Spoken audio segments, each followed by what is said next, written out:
Olá, pessoal, tudo bem com vocês? Hoje eu quero falar da minha trajetória numa seita onde eu fui membro durante 8 anos, tá? E talvez até um pouco mais de 8 anos.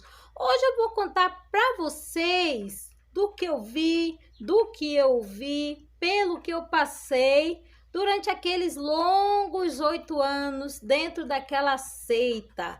Mas antes, pessoal, não esquece aí do meu like não. Clica aí no sininho para receber as notificações, compartilhe. Dá uma forcinha para mim. Vocês viram aí como meu canal tá fraco, gente? Preciso da forcinha de vocês, tá bom? Então, pessoal, eu estava em São Paulo, morando em São Paulo, quando eu fui convidada para conhecer essa seita. Eu tinha ido embora daqui de São José dos Campos e estava em São Paulo há praticamente 6 meses, morando lá por 6 meses. E alguém me convidou para conhecer essa chamada Igreja de Cristo, tá? E eu fui conhecer. Logo que eu entrei, parecia ser um lugar maravilhoso, as pessoas sorrindo, né, gente? Porque o sorriso atrai e engana muito, viu? Então, as pessoas sorrindo, se mostrando ali, todo mundo feliz, todo mundo contente. E eu gostei de estar ali no meio daquele povo feliz, tá, gente? E o que foi que aconteceu? Eu estava estudando a Bíblia, porque antes de eu ir para a igreja, para essa chamada igreja, eu estudei, né? Conheci um pouco, porque eu já conhecia um pouco da Bíblia, estudei mais a fundo a Bíblia e fui desafiada a me tornar discípula, tá? Porque nesta seita nenhuma igreja prestava, nenhuma igreja levaria ninguém para perto de Deus, faria uma pessoa ser digna de ser olhada e amada por Deus. Nenhuma outra igreja, apenas lá, isso seria possível. E eu entrei nessa seita depois de alguns estudos, depois talvez de mais de uma semana de estudos. E assim que eu entrei, que eu me tornei membro, que eu me batizei, já senti logo a pressão, tá? Gente, eu já sofri de cara o gaslighting, tá?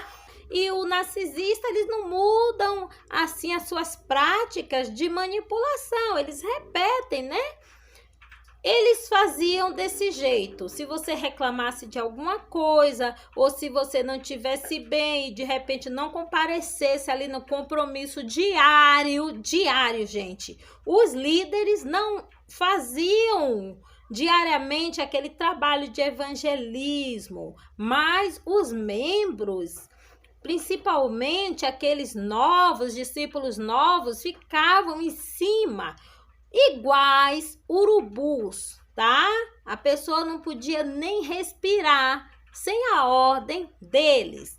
Então, quando você não estava legal ou demonstrava alguma insatisfação, eles de cara já chamavam de ingrata, tá? Olha só, olha o jogo do narcisista, de todos os narcisistas, ingrata. Manipulados também por essa liderança narcisistas, ficavam tóxicos, como todo mundo que convive muito tempo com narcisistas acabam ficando, e eles impunham ali as regras, e se você não obedecesse, você sofria ali a pressão, você sofria a indiferença e até deboche, porque você era ridicularizado muitas vezes no meio de outras pessoas, para que todo mundo visse que você estava falhando e te criticasse e saísse de perto de você e colocasse um rótulo em você. Então, eu já sofri gaslighting logo do começo, distorção de fatos, porque eu eu falava uma coisa, eles falavam que eu falei uma outra coisa, levavam uma mensagem falsa para um líder maior, e esse líder maior vinha com a opressão, o castigo. E o que esse líder maior, que era aqueles líderes que pregavam, que ditavam as regras para todo mundo seguir, os líderes menores e os seus discípulos e tal. Eles no culto, eles já davam indireta. Eles, por exemplo, falavam, tem gente aqui que está com a ingratidão, que falou isso e aquilo para a discipuladora. Bom, para um bom entendedor, meia palavra basta. Nisso, quando eles falavam isso, já tinha ali uma dúzia ou duas dúzias, pelo menos, de pessoas que já sabia do que você tinha dito para o seu líder, tá? E se você confronta o facilitador, indiretamente você está confrontando ou afrontando o seu mestre, tá? O líder, o poderoso, o narcisista comandante.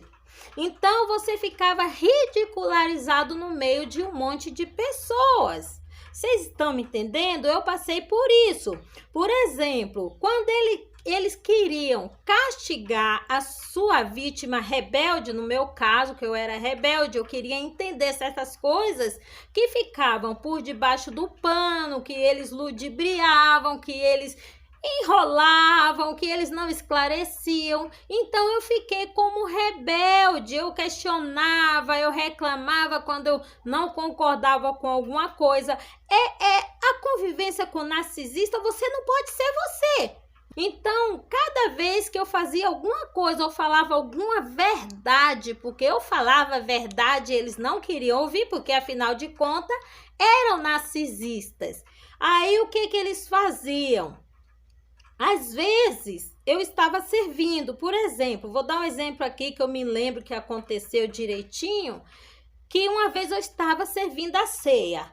E o que eu fazia? Eu chegava mais cedo, lavava aquela bacia de pôr a ceia com aqueles copinhos. Era aquele tipo, gente, uma vasilha de alumínio, redonda, com os buraquinhos para encaixar os copos. E aquela parte que encaixava os copos ficavam muito manchadas, e aqueles copinhos de vinho ficavam muito sujos, e às vezes aquelas manchas demoravam para sair. Então, o que eu fazia quando eu estava cuidando? Eu jogava água quente, eu colocava muito detergente, eu esfregava um por um. Aconteceu que eu participei 2 vezes, então quando eu pegava esses materiais, estavam sempre encardidos. Eu desencardia, ia mantendo, acabava os copinhos, tirava aqueles resíduos do vinho e tal. Aí, um certo dia, uma pessoa, um líder antipático que se achava Deus, chegou, começou a pregar e falou: eu quero aqui fazer tipo uma homenagem. Eu não me lembro o que foi que ele falou, mas levantou essa pessoa, exaltou essa pessoa como o responsável por esse serviço. Mas eu senti, gente, na alma isso. Eu pensei na hora, mas não falei nada, porque eu já estava mesmo sendo descartada por eles. Eu já estava percebendo que eles estavam me descartando porque eu era muito rebelde, e eu estava colocando a reputação desses líderes em risco, porque eu já estava falando para todo mundo que eles não eram honestos, que havia ali falcatruas, coisas ali podres. Então, esse líder, para me humilhar, ele levantou uma outra pessoa que chegava atrasada, que não lavava nenhum vasilhame, nenhum copo, que apenas levava o pão da ceia. Essa pessoa estava fazendo só isso, levando o vinho e o pão. Quem estava lavando os vasilhames, os copinhos, arrumando tudo para servir era eu. Aí esse líder se achou no direito de levantar e exaltar essa pessoa para me humilhar. E o que o nome disso é? Triangulação. Eles faziam também triangulação. Eles exaltavam algumas pessoas que não faziam quase nada para rebaixar aquela que estava fazendo o trabalho bem feito, mas que era rebelde, mas que cobrava honestidade e respeito, porque cada vez que você cobrava algo dessa liderança, você ouvia me respeite. Eu ouvi isso, gente, não foi de uma pessoa só não, tá? Eu tinha grupo de bate-papo, grupo de família, etc, etc, gente, você não tinha paz.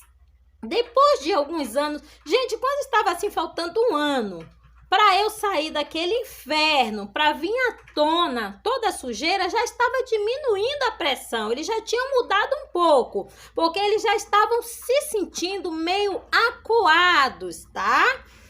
Era dividido em 2 ou 3 grupos, que eram os grupos de bate-papo, provavelmente eram 2 grupos, que era dividido um grupo de 15 ou 17 pessoas, que era o grupo de família.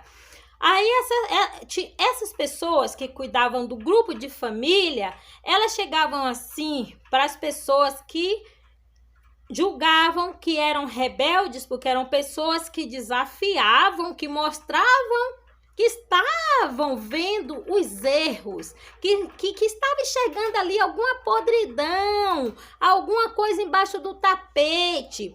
Elas chegavam para essas pessoas, inclusive para mim na época que eu estava, e ridicularizavam na frente de outros, chamavam a atenção. Dizia, se quiser continuar a ser discípulo, que seja. Se não quiser assim, vai embora. Olha, gente, o tamanho da codependência. Como é que uma pessoa passa por isso dentro de uma chamada Igreja de Cristo, amor, perdão, uma igreja que prometia o perdão e a salvação e dizia que nenhuma outra daria salvação.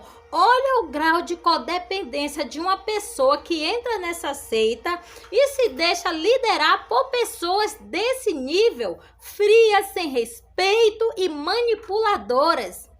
Eu passei, gente, por maus bocados, ainda tem mais situações. Outra hora eu conto para vocês. Beijos, pessoal, e até a próxima.